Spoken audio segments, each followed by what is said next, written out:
तारीख थी 22 अगस्त 2016। शाम होते होते एक खबर पूरे फिरोजाबाद शहर में आग की तरह फैल जाती है। ये खबर थी शहर के सबसे बड़े कारोबारी के इकलौते बेटे के गायब होने की। परिवार से लेकर पूरा प्रशासन गायब हुए लड़के की तलाश में लग जाती है, मगर उसका कहीं भी अता पता नहीं चलता है। इसी बीच परिवार वालों को मोबाइल पर एक मैसेज मिलता है। मैसेज पढ़ते ही हर कोई शॉक्ड रह जाता है। लड़का किडनैप हो गया था। यह हाल के दिनों की सबसे बड़ी किडनैपिंग थी और फिरौती की डिमांड काफी बड़ी थी, पूरे 10 करोड़ रुपए और 30 किलो सोना। मामला पुलिस तक जाता है और फिर इस पूरे केस में कुछ ऐसा होता है कि हर किसी के पैरों तले जमीन खिसक जाती है।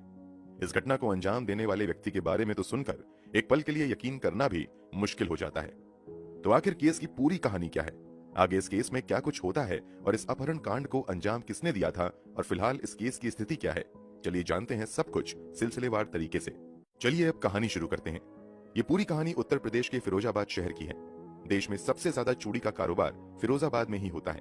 यही वजह है कि फिरोजाबाद को सुहाग की नगरी भी कहा जाता है। इसी फिरोजाबाद में अतुल मित्तल नाम के एक बहुत बड़े बिजनेसमैन भी रहते हैं। इनकी गिनती शहर के सबसे बड़े चूड़ी कारोबारियों में की जाती है। इन्होंने रियल एस्टेट में भी अच्छा खासा पैसा इन्वेस्ट किया हुआ है। अतुल मित्तल का एक बेटा भी था जिसका नाम आदित्य मित्तल था। शुरुआती पढ़ाई लिखाई स्थानीय स्तर पर ही करने के बाद आदित्य बेंगलोर जाकर क्राइस्ट यूनिवर्सिटी से एमबीए तक की पढ़ाई पूरी करते हैं और फिर 2014 में वापस फिरोजाबाद आ जाते हैं। यहाँ आकर वो अपने पिता द्वारा स्थापित किए गए ओम ग्लासेस नाम की कंपनी में ही जिम्मेदारी संभालना शुरू कर देते हैं। पूरे परिवार की जिंदगी बहुत अच्छी चल रही थी, किसी चीज की कमी नहीं थी, मगर पूरे परिवार को किसी की नजर लगती है और फिर सब कुछ बदल जाता है। तारीख थी 22 अगस्त 2016। आदित्य मित्तल हर रोज की तरह 22 अगस्त 2016 को भी सुबह के लगभग 8:30 बजे जिम जाने के लिए अपने घर शांति भवन से अपनी कार से निकलते हैं। वो रोजाना टुंडला थाना क्षेत्र के ऑर्किड ग्रीन जिम में जाया करते थे। जिम जाने के बाद अक्सर आदित्य जिम से ही सीधे ऑफिस चले जाया करते थे और काम संभालना शुरू कर देते थे। मगर 22 अगस्त 2016 को आदित्य समय पर ऑफिस नहीं पहुंचते हैं। ऑफिस से जब उनके मोबाइल पर कुछ लोग फोन करते हैं तो आदित्य का मोबाइल स्विच ऑफ आता है।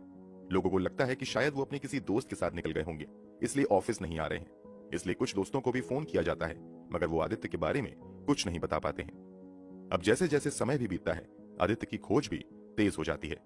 यहाँ तक कि कई घंटे बीत जाते हैं, मगर आदित्य का कहीं भी अता पता नहीं चलता है।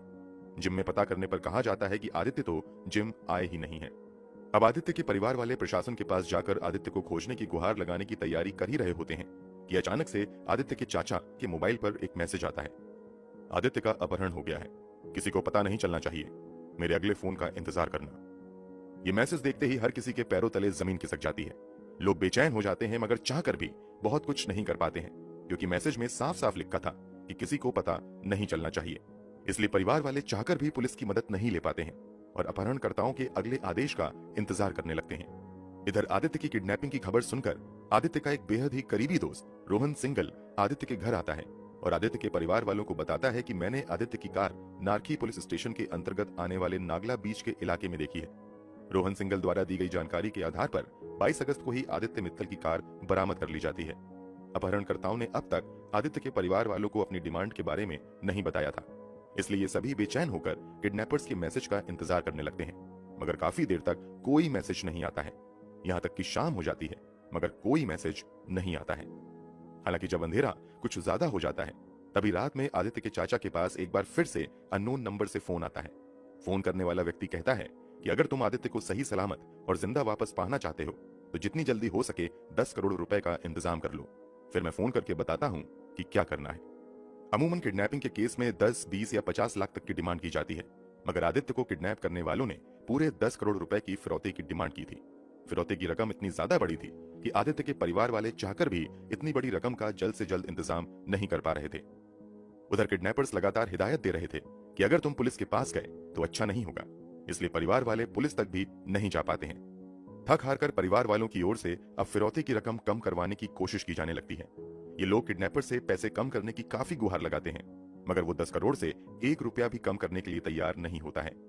कुल मिलाकर परिवार वालों के लिए 10 करोड़ रुपए का इंतजाम करना फिलहाल तो नामुमकिन सा था। दूसरी तरफ किडनैपर्स 10 करोड़ रुपए से कम में मानने के लिए तैयार नहीं था, इसलिए आदित्य के परिवार वाले फाइनली पुलिस के पास जाने का फैसला करते हैं। आदित्य के परिवार वाले तुरंत टुंडला थाने में जाकर आदित्य की किडनैपिंग की रिपोर्ट दर्ज करवाते हैं। चूंकि ये मामला बेहद ही हाई प्रोफाइल था, इसलिए पुलिस की कई टीम तुरंत एक्टिव होती है और आदित्य की खोजबीन शुरू कर दी जाती है। रोहन समेत आदित्य के जितने भी करीबी दोस्त थे, सभी से पूछताछ का सिलसिला शुरू होता है, मगर किसी भी दोस्त के पास आदित्य के बारे में कोई जानकारी नहीं होती है। 22 अगस्त का पूरा दिन और रात इसी उथल पुथल में बीत जाता है, मगर आदित्य का कहीं भी अता पता नहीं चलता है। इसी बीच अब 23 अगस्त 2016 को एक बार फिर से किडनैपर्स आदित्य के चाचा से कांटेक्ट करते हैं और इस बार अपनी डिमांड बदल देते हैं।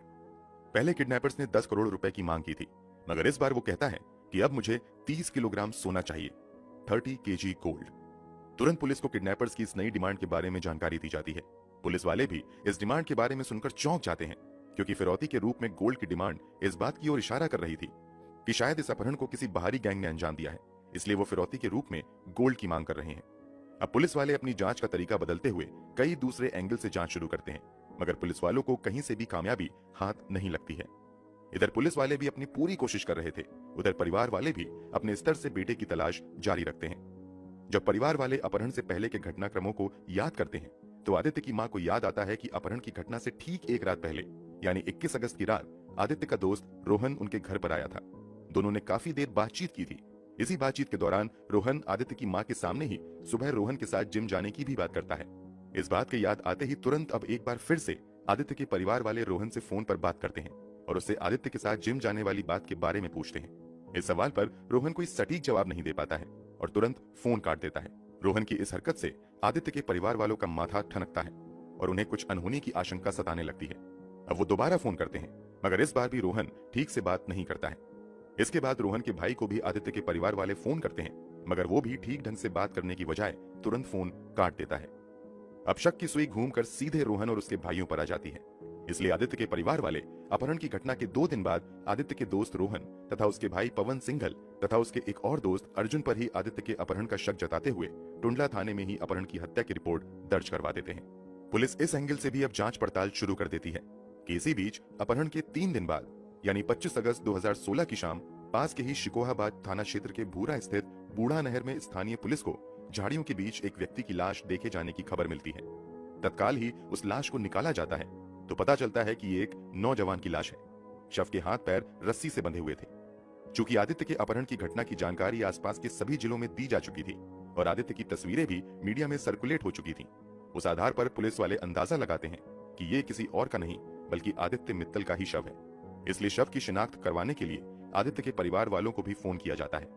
थोड़ी देर बाद आदित्य के परिवार वाले अस्पताल जाकर उस शव की पहचान आदित्य के रूप में ही करते हैं।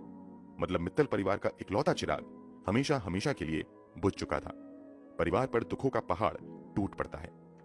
अब तक इस पूरे मामले की जानकारी मीडिया में भी हो चुकी थी और क्योंकि ये शहर के बड़े कारोबारी के बेटे से जुड़ा मामला था, इसलिए शहर भर में ये खबर आग की तरह फैल चुकी थी और लोगों ने प्रशासन पर भी जल्द से जल्द आरोपियों को गिरफ्तार करने का दबाव बनाना शुरू कर दिया था। इसलिए पुलिस और भी तेजी से काम करना शुरू कर देती है और आदित्य के शव मिलने के बाद सीधे उन दोनों को ही उठाती है जिन पर परिवार वालों ने शक जताया था। पहले तो रोहन किसी भी तरह से इस घटना में शामिल होने से इनकार करता है, मगर जब पुलिस वाले अपने तरीके से पूछताछ शुरू करते हैं तो रोहन दिल दहला देने वाली सच्चाई से पर्दा उठाता है। ये सच्चाई दोस्ती के रिश्ते को तार तार करने वाली थी। रोहन सिंघल द्वारा किए गए खुलासे के मुताबिक रोहन भी इस शहर के एक बड़े बिजनेसमैन का बेटा था। रोहन के पिता भी शहर के जाने माने गत्ते के व्यापारी थे। बिजनेस को और बड़ा करने के लिए रोहन आदित्य की तरह ही रियल एस्टेट के बिजनेस में भी उतरने का फैसला करता है और वो एक के बाद एक कई प्रोजेक्ट्स में काफी पैसे लगा देता है। फिरोजाबाद में ही जलसेर रोड पर वो कर्मयोगी नाम का एक रेजिडेंशियल कॉलोनी भी बनाता है। रोहन को इस रियल एस्टेट वाले बिजनेस में तगड़ा नुकसान होता है। जिनसे भी कर्ज लेकर रोहन ने प्रोजेक्ट में पैसा लगाया था, वो अब रोहन पर पैसे वापस करने का दबाव बनाने लगते हैं। रोहन और उसके अन्य साथी अपने स्तर से पैसे जुटाने की कोशिश करते रहते हैं, मगर वो कामयाब नहीं हो पाते हैं। इसी के बाद उनके दिमाग में किडनैपिंग के जरिए पैसे हासिल करने का शैतानी ख्याल आता है। इसी के बाद रोहन अपने पुराने दोस्त आदित्य मित्तल को ही किडनैप करके पैसे ऐंठने का आइडिया अपने दोस्तों को देता है। दरअसल रोहन सिंघल और आदित्य मित्तल की दोस्ती लगभग 1 साल पहले हुई थी। इस दौरान दोनों एक दूसरे के काफी क्लोज हो गए थे। एक दूसरे के घर आना जाना भी इनका होता था। इस कारण रोहन को आदित्य के परिवार वालों की हैसियत का भी अंदाजा अच्छे से हो गया था। क्योंकि आदित्य मित्तल अतुल मित्तल का इकलौता बेटा था, इसलिए रोहन अपने दोस्तों को यकीन दिलवा देता है कि अगर हमने आदित्य को किडनैप कर लिया तो उसके परिवार वाले अपने इकलौते बेटे को बचाने के लिए हमें मुंह मांगी कीमत देंगे। फिर उन पैसों से हम बड़ी आसानी से अपना कर्ज चुका सकते हैं। इसी के बाद आदित्य के हर मूवमेंट पर बारीकी से नजर रखने के लिए रोहन आदित्य के और करीब आ जाता है और उसके घर आना जाना और उठना बैठना भी शुरू कर देता है। इसी साजिश के तहत वो अपने प्लान को अंजाम तक पहुंचाने से पहले 21 अगस्त 2016 की रात भी आदित्य के घर जाता है। रोहन सिंघल के खुलासे के मुताबिक जब आदित्य जिम के लिए निकलता है तो रास्ते में उसे रोहन मिलता है। रोहन उसे रोककर कहता है कि आज जिम जाने की बजाय मेरे साथ चलो, हम अपने फार्म हाउस पर चलकर शूटिंग की प्रैक्टिस करेंगे। जैसा कि हमने थोड़ी देर पहले बताया, रोहन सिंघल भी शहर के एक बड़े कारोबारी का बेटा था, इसलिए उसके पास लाइसेंसी हथियार होने के साथ साथ एक बड़ा सा फार्म हाउस भी था। इसलिए आदित्य शूटिंग प्रैक्टिस की बात सुनकर रोहन के साथ उसके जलेसर रोड स्थित फार्म हाउस पर जाने के लिए तैयार हो जाता है। अब आदित्य रोहन के फार्म हाउस की तरफ बढ़ ही रहा होता है कि थोड़ी दूर आने के बाद रोहन आदित्य से रास्ता बदलते हुए दूसरी तरफ चलने के लिए कहता है। पूछे जाने पर रोहन कहता है कि इधर मेरा एक प्रोजेक्ट चल रहा है, वहीं थोड़ा सा काम है, वहां से आकर फिर हम लोग फार्म हाउस पर चलेंगे। रोहन के इतना कहने पर आदित्य अपनी कार दूसरी तरफ मोड़ देता है। जैसे ही ये उस कंस्ट्रक्शन साइट पर पहुंचता है, पहले से तैयार रोहन के भाई और दूसरे दोस्त तुरंत आदित्य को अपने कब्जे में लेकर हाथ पैर बांध देते हैं और मुंह पर कपड़ा लपेट देते हैं। इसके तुरंत बाद पहले से तैयार बेहोशी का इंजेक्शन आदित्य को दे दिया जाता है। इस कारण थोड़ी ही देर बाद आदित्य बिल्कुल खामोश हो जाता है। इसी के बाद रोहन एक फर्जी आईडी से कुछ दिन पहले लिए गए सिम का इस्तेमाल करते हुए आदित्य के चाचा को फोन करते हुए आदित्य की किडनैपिंग की जानकारी देता है। आदित्य के चाचा रोहन की आवाज फोन पर इसलिए नहीं पहचान पाते हैं क्योंकि फोन करने के लिए आदित्य ने वॉइस चेंजर ऐप का इस्तेमाल किया था। रोहन के खुलासे के मुताबिक किसी का भी शक रोहन पर ना हो, इसलिए आदित्य को किडनैप और बेहोश करने के बाद रोहन प्लान के मुताबिक ही आदित्य के घर जाता है और किडनैपिंग की खबर सुनकर अफसोस करने का नाटक करता है। साथ ही आदित्य की कार के बारे में जानकारी देता है। इसके अलावा रोहन लगातार आदित्य के घर आना जाना जारी रखता है ताकि वो परिवार वालों के मूवमेंट को समझ सके और उसी हिसाब से फैसले कर सके। रोहन पुलिस पूछताछ में आगे खुलासा करता है कि यहाँ तक तो उसका प्लान बहुत अच्छा चल रहा था, मगर जब आदित्य के परिवार वाले पुलिस को इस बात की जानकारी दे देते हैं तो मीडिया में भी खबर चलने लगती है। स्थानीय मीडिया में जो आदित्य की तस्वीरें चल रही थीं, वो रोहन के साथ वाली थीं। पुलिस की बड़ी सक्रियता से रोहन को डर सताने लगता है कि अब वो पकड़ा जाएगा और उसका राज खुल जाएगा। इसलिए वो आदित्य को और देर तक बेहोश करने के लिए एक के बाद एक बेहोशी के कई इंजेक्शंस लगा देता है। लगातार इंजेक्शन लगाने का नतीजा होता है कि दवा के ओवरडोज से आदित्य मित्तल की मौत हो जाती है। मौत को दूसरा एंगल देने के लिए ये लोग आदित्य का गला भी दबा देते हैं ताकि जांच का रुख बदला जा सके। आदित्य की मौत के बाद ये सभी लाश को ले जाकर पास के एक नहर में फेंक देते हैं, मगर थोड़ी ही देर बाद लाश बाहर आकर बबूल के झाड़ में उलझ जाती है और जल्द ही पुलिस वालों की नजर में भी आ जाती है। रोहन और उसके दोस्त आदित्य की हत्या करने के बावजूद एक बार फिर से आदित्य के परिवार वालों को फोन करते हुए फिरौती की रकम की डिमांड करते हैं। बाद में वो इस केस को दूसरा एंगल देने के लिए गोल्ड की डिमांड करते हैं। गोल्ड की डिमांड के बारे में पूछे जाने पर रोहन बताता है कि दरअसल उन्होंने जानबूझकर गोल्ड की डिमांड की थी ताकि पुलिस वालों को लगे कि इस अपहरण कांड में कोई विदेशी गैंग शामिल है। रोहन के इस दिल दहला देने वाले खुलासे के बाद पुलिस तत्काल रोहन और उसके एक नौकर पवन लाल को गिरफ्तार कर लेती है। इन दोनों की निशानदेही पर पुलिस वहां भी छापेमारी करती है जहां रोहन को बंदी बनाकर रखा गया था। उस जगह से आदित्य को बांधने में इस्तेमाल किए गए जंजीर और रस्सी को भी पुलिस अपने कब्जे में ले लेती है। इसके अलावा आदित्य को बेहोश करने के लिए इस्तेमाल किए गए इंजेक्शन और दूसरे आइटम को भी पुलिस अपने कब्जे में ले लेती है। पुलिस ने रोहन और पवन को तो गिरफ्तार कर लिया था, मगर पुलिस पूछताछ में रोहन खुलासा करता है कि उसकी इस पूरी साजिश में उसके भाई पवन सिंघल ने भी साथ दिया था, इसलिए पुलिस पवन सिंघल को भी गिरफ्तार कर लेती है। आगे की जांच में खुलासा होता है कि बेटों की इस साजिश के बारे में रोहन और पवन सिंघल की मां अनीता सिंघल को भी जानकारी थी, मगर उन्होंने अपने बेटे को ऐसा करने से नहीं रोका, इसलिए पुलिस वाले अनीता सिंघल को भी गिरफ्तार करके जेल भेज देती है।